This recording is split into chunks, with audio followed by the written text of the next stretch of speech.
I think today people worry a lot about the world, about the economy, China, economy in the world, but I'm very optimistic.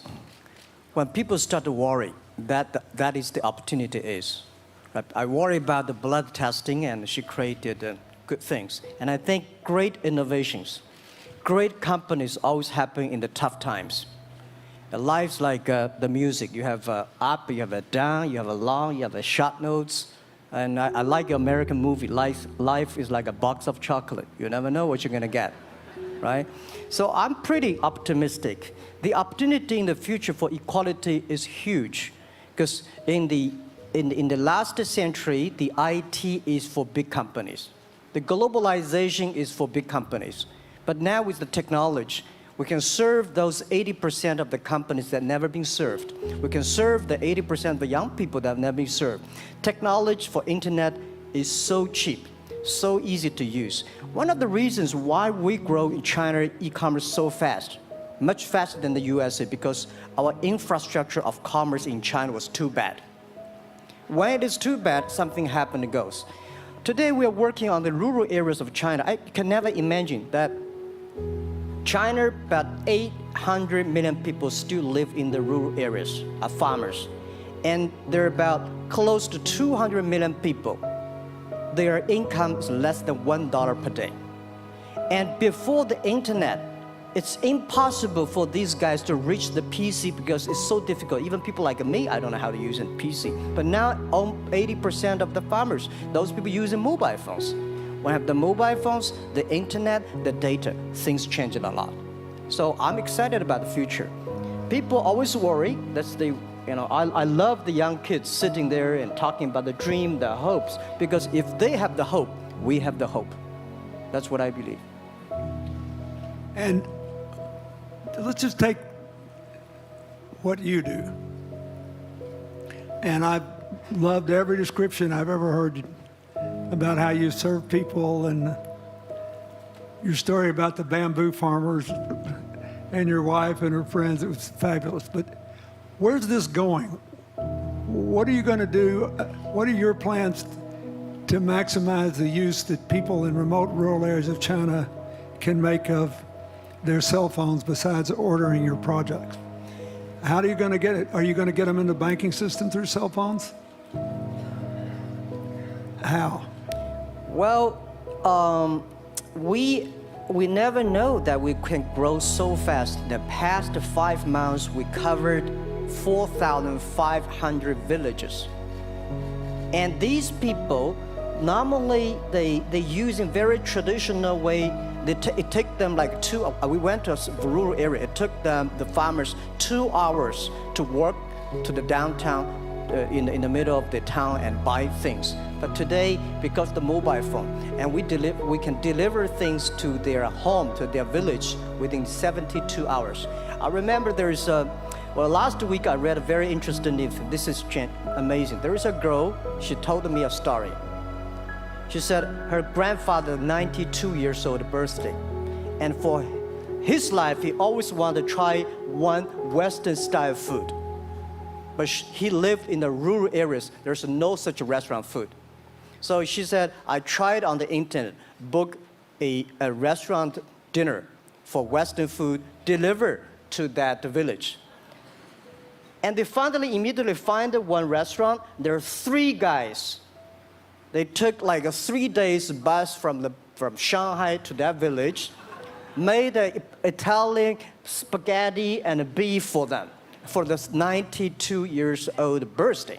And whole village was excited. Everybody said, wow, you can order food, Western style food. So buying almost everything. And also we're helping, there are a lot of farmers, they plant a lot of apples, great apples. But 90% of the apples rotted because there's nobody buy them. They normally buy by track. If you sell the apples, they sell whole track. And using the traditional way, they can sell by whole basket of the apples. But now, because of the internet, they sell by one. Each apple, they sell $1. or 1 RMB or 2 RMB for each. So the farmers see using internet, they can buy and sell using the mobile phone. That changed their lives. And I think it's exciting. And people need examples when they see, well, my neighbor made money through online to selling things. My neighbor buy much interesting things online. People start to learn. And more people start to buy the mobile phones. We cannot make all the mobile factories to sell phones to them. Only they know the mobile phone really works, helping change their lives, they start to buy the mobile phones. Just one more question. Do you think this will make the current problems like the current problem in China less likely? That is, if we'll have more market information and the market will drive where the investment goes, instead of the government trying to make judgments about, I better build another housing development or office development here, there, or yonder, and you wind up with a bubble. Well, if it comes from the bottom up, is it more likely that fewer bad things will happen? Yeah, I think the last week I was in Seattle discussing about the China economy. I think you American people worry too much about the China economy. Well, you see, every time when you start to worry about China, China goes better. Every time you think China is in problem, we'll get better. But when you have to say, you have a high expectation of China, China always a problem. Like parents have the expectation of the kids, are the same. But there's a big difference between American consumption, because people say, well, the economy is bad, so China consumption will be good low. No, totally different. You Americans love to spend tomorrow's money. And the other people's money, maybe. Or maybe the children's money. We Chinese love to save money. We are probably the largest country, the safe deposit in the whole world because we've been poor for so many years. When we make money, we put in the banks, because someday we know the disaster is coming, so we can spend the money. So when the economy is bad, we still have the money to spend. You guys probably don't. You worry. And the second thing is that China been focusing on developing for the past 30 years. China government so strong on investment, so strong on exporting, but they are too weak on the domestic consumptions. Domestic consumption is not driven by government, it's driven by entrepreneurship, driven by the market, not the government. So in the past 20 years, government is so strong. Now they get weak. It's our opportunity. It's our showtime to see the market economy, entrepreneurship, how we can develop the real consumption. I think if the China developed the great consumption, we have a 300 million middle class. In next 15 to 20 years, we're going to have 500 million middle class. We need to import a lot. So when we start to import, that's great. I worry a lot when we export. When we export, we got a terrible sky, we have a terrible water, we have a terrible environment. When we start to import, we got to be better. So that's all the great opportunity, guys. Be happy about that. I'm serious. I agree with that. I'm serious, yeah.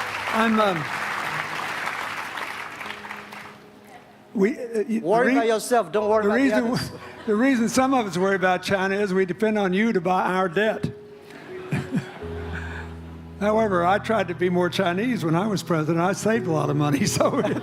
Good. But I just wanted you to say that because I really believe that. I mean, I think you're absolutely right. The trend toward greater internal consumption I think, will remain unbroken in spite of whatever the difficulties are in the next few months. I think it's important not to overreact. You can't break the trend. You've got to clean up the land from chemical contaminants. You've got to clean up the air. You're going to do it. Yep. And a lot of Chinese will make a lot of money out of that. There'll be a lot of great new companies, and there'll be opportunities to import from other places. Yeah. So can you discuss your theory of what you're doing and other things in terms of whether it advances equal opportunity and social solidarity? Tell them what you think is going to happen. And what other kinds of, when your opening remarks, you just said technology is going to be active in this way in other areas of the economy. What do you think the next big opportunities are? But first, tell them just in 2 sentences what you're doing, because Jack and I know, and we haven't been clear enough. Explain it, and explain how you think that advances social solidarity and equality of opportunity. Our work is in the belief that access to health information is a basic human right, and that lab information, particularly because lab data drives 70% of clinical decisions, needs to be accessible to people before they're sick. So if you look at the word diagnose in the dictionary today, it says to determine the presence of disease from symptoms, which means by definition, we're determining that people are sick once a disease has already progressed. And our work is in being able to make lab testing accessible to people in time for therapy to be effected, and to do that in a way in which every person, irrespective of their insurance status, irrespective of where they live, can afford the ability to get a test done. So that means, in our case, we've invested the last 12 years in now developing hundreds of tests, many of which are less than $10. So $2 tests in the United States. And I think one of the amazing things about this country is that we have such an incredible ecosystem for fueling creativity, and that creativity can create new markets. So in answer to your question about the market being able to conform itself to social good, I think the creativity that goes into creating these new technologies creates new markets in and of themselves. And our basic belief is that those new markets come from empowering individuals and enfranchising individuals and trusting that individuals have the capability to engage with information, and in accessing that information, beginning to take control of their own outcomes and their own health outcomes, and in doing so, changing the way our healthcare system works. Think what this could mean for rural China, Yeah. for rural India, for Native American reservations in America, for the Mississippi Delta, for the remote areas of where all the jobs were lost from coal. You're all of a sudden giving people information, and one of the most important things I think we did in my second term as president in the healthcare front was develop this diabetes self-care program, and all of a sudden you could be, Jack's company could be delivering the means to self-care based on your test. I mean, I think that this is a very big deal. We all want to live as long and as well as we can, and Craig Venner was here, we were joking about whether we'd make it to 100, but in the meanwhile, you want to keep people healthy, and if they're sick, you want to intervene early, not late. Yeah. Well, and if you look at, the ability to engage with this information, we have a $4 trillion healthcare problem in this country. 20% of it is type 2 diabetes, which is reversible. And we have 90 million Americans who do not know they are pre-diabetic. But access to information and the ability to engage with that information is the foundation for being able to change those outcomes and cost, right? One more fact, and then I want to call on Jack. You founded this company 12 years ago, right? Yeah. Tell them how old you were. I was 19. So, don't worry about the future. We're in good hands. So, I was thinking about 19, where I am. 19, I've not passed the examination for university yet. I failed 3 times, but I think it worked out. I'm not good at schooling. Well, yeah, that's why I give confidence to a lot of young people in China. If Jack Ma can be successful, 80% of the people can be successful. People like her, we're jealous. Well, equality, I would like to make a little bit technology helping, because yesterday I was joining the UN Women Conference about gender equality. And I think the first technology revolution happened 200 years ago in the UK, released the human body, the arm, stronger. The second technology revolution in the USA for energy, you can last long. But this technology of revolution release the brain. So this century is not a competition who is stronger, whose muscle is stronger. It's who is smarter, who is soft, who can listen. It's the challenge of wisdom. So man, woman equal. On the internet, you can never see he's a woman or man. And on the internet, women can serve much better than men on the internet. And a man talking about a business, talking about numbers, competition, they make business very cold. Women, they make business very cozy, lifestyle, and interesting. 50%, more than 50% of our shop owners, more than 5 million shop owners are women. And people love that. I mean, this is a great thing. I see that this century, we see more and more women leaders, on the state leaders, presidents. In the future, we're going to General Secretary of the United Nations should be a woman leader. And this is the great century for equality. And I feel excited about that. Let me ask you, we're almost out of time, but one of the things that we haven't talked enough about here, and not just here, but generally, is whether the leapfrogging we saw with cell phones, which was instrumental in your phenomenal business success and which will make it possible for you at the appropriate time to do what you've done on a global scale, hitherto unimaginable in all of human history for anybody to have any of their own health data. We've seen examples, but not the kind of dramatic penetration we need with energy and clean energy and enough in a short enough time to avoid the worst consequences of climate change. So do you believe that, I mean, your country has done more than anybody else to try to put up solar panels, and some of your companies went broke because you overdid it, right? But beforehand, and you got to work out the phase out of the coal, the phase into the sun and all that. Meanwhile, Africa, which is growing like crazy because of the cell phone in no small measure, and has 6 of the fastest growing countries in the world, still has vast swaths of its land totally dark at night. Do you believe that it's possible for us to scale up with distributed solar power rather than centralized as quick as we did with the cell phone? And if so, and if that were your business, if you had to quit what you're doing today and start there, how would you do it? And how would you do it? Lady first, I know that.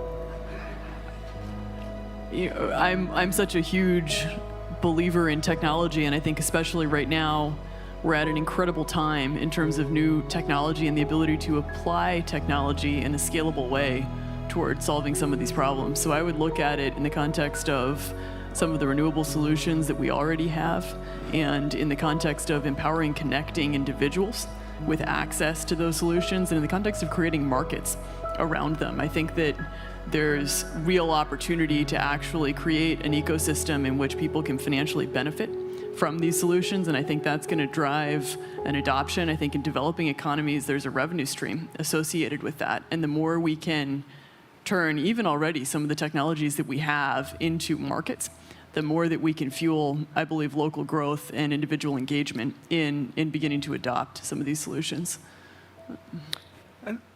Just related to that, Jack, you answer it, and then I'll ask you one final question. Yeah, I am a strong believer that technology can make world much better, because people say China economy is getting slower. I'm happy about the 7%, even 5%. Even 5% of the GDP of the number of China, of the second largest economy, is big enough. But you don't expect China to keep on growing 11%. Because like one human body, when you're 1.8 meters tall, you cannot keep on like a 10% grow every year. You have to grow the quality, your mind, the wisdom. So I think China needs new technology to solve these problems, and which today the data, the clean technology all these things that China is supposed to do, if we keep on the tradition, the old ways, we'll go nowhere.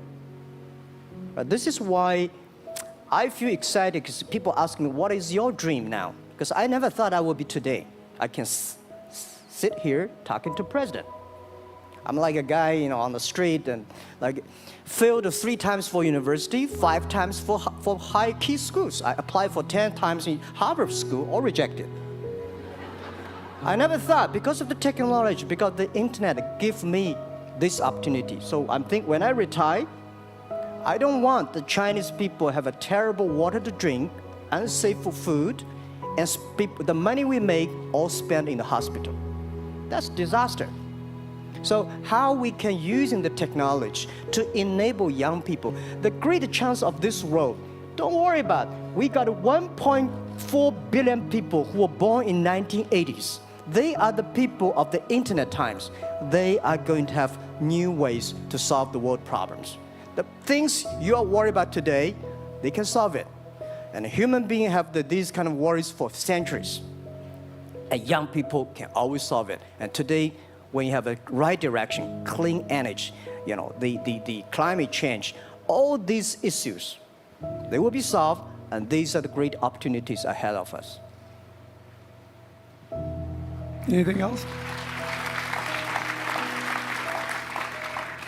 I agree with that. I think the more we can enfranchise people, the more we can create ecosystems in which individuals are empowered, the more we give rights to individuals to be able to build businesses, to be able to pursue the economic benefit of technologies, the more you see these markets change.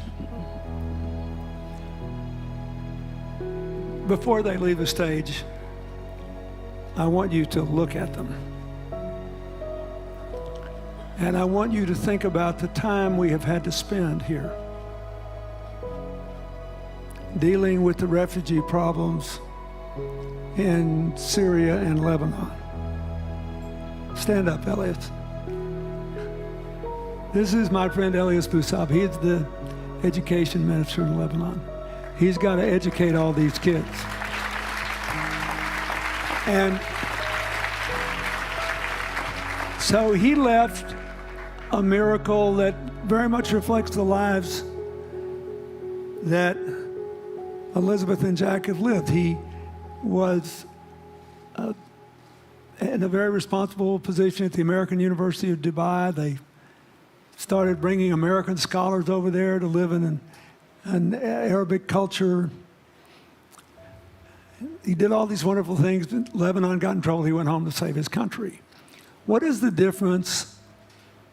How much more could he and every smart Lebanese person do if they could focus on these things? And why can he not? Because the place is dominated by people who think their differences are more important than their common humanity and their common challenges. You cannot imagine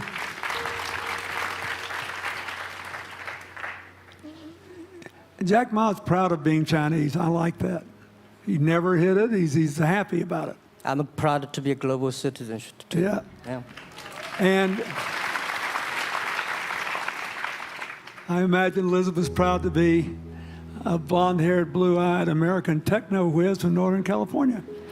Yes. But they don't, not a word either one of them has said has defined the meaning of their lives or the direction of their work with negative reference to someone else. My friend Dikembe Mutombo, stand up. No, you don't have to stand up. It'll hurt you too much. You're an old man. My 7'2" tall friend was just inducted into the National Basketball Association Hall of Fame. And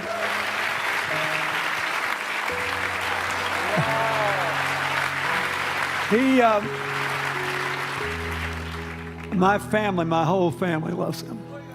And I have seen how much he has given back to his native country, Congo, which has been so troubled. I've known him a long time. We both went to Georgetown University. I did before he was born, I think. I've never heard him say a resentful thing about anybody. I have seen him give and give and give, and try to give the people in his native land opportunities. Why am I telling you this? He's had a good life because he never defined his life with negative reference to anybody else. He never begrudged anybody else's success, and he thought he had an obligation to help other people. I'm telling you, we are back in a time of collective global insecurity where the main struggle is the oldest one in human history, just in modern techno realities. I mean, if you were trying to build the Middle East, you would think about our permanent sponsor here, the ambassador from Oman, who her government tried to help head off a calamitous war in the Middle East over the nuclear issue in Iran. We all pray to God that it'll work out all right, and the lead she made. You look around all these places, wherever people are putting aside their differences and working together, good things are happening.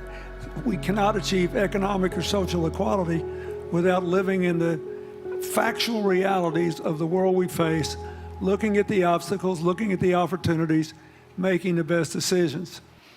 And those of us who even feel good about ourselves because we think we spend a lot of time giving, our whole goal should be to work ourselves out of a job. One of the things that Bill and Tanny Austin are sitting there with Starkey, they started giving away hearing aids, and then they decided, well, we better teach these young people how to speak. If they get the gift of hearing, they'll have to learn that. So they got into the education business. Sonny Varkey got into the education business and decided somebody ought to do something really dramatic to remind people that the only people that really matter are the teachers. So he gave the first Global Teacher of the Year award last year, and an international panel gave the prize to a teacher from Maine who promptly gave the entire $1 million to her school. The woman never made any money in her life. She gave all the money away immediately. The future is going to be forged by people who think of how to use the modern tools that we are given, as Elizabeth and Jack have, to create opportunity through empowerment. And it will not be a straight line. It's too many moving parts.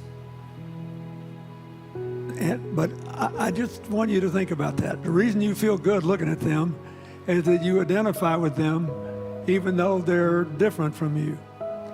And that's basically where we are all over again, and we can't slip back. We can't give up. That's why we had the Prime Minister of Italy and George Soros talking about the future of Europe, and George said it was coming apart, and the Prime Minister said, no, it doesn't have to come apart if it's about something more than economics.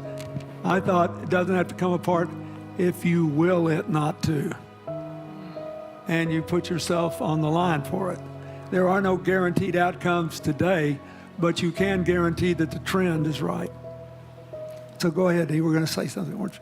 Yeah, I just wanted to add, I mean, as we're talking about the future and from my own experience and looking at all the faces here, I think a huge part of the answer to your question is also to raise our little girls with the stereotype that they can be the best in engineering and science and math, because when they do in all of these industries, it changes everything. And we need to do that in this country, and we need to do that as parents in other countries, you know? Yeah, I was thinking about if what you say. I think about when you talk about problems, you normally is like a politician. When you talk about opportunities at the business people, I was thinking about how we can using all the problems that change the problem become the opportunity. And I don't know. I just feel excited when people talk about problems. I think think about if you can solve one of them, that's the chance. And today, nobody in this century has so many opportunities and so many tools they can use to change other people's life. And I think in the last century, which I call the IT time, this century is called the DT time, data technology. IT is to empower yourself, make yourself strong. DT is to empower the others. When you empower the others, you empower your future, yourself.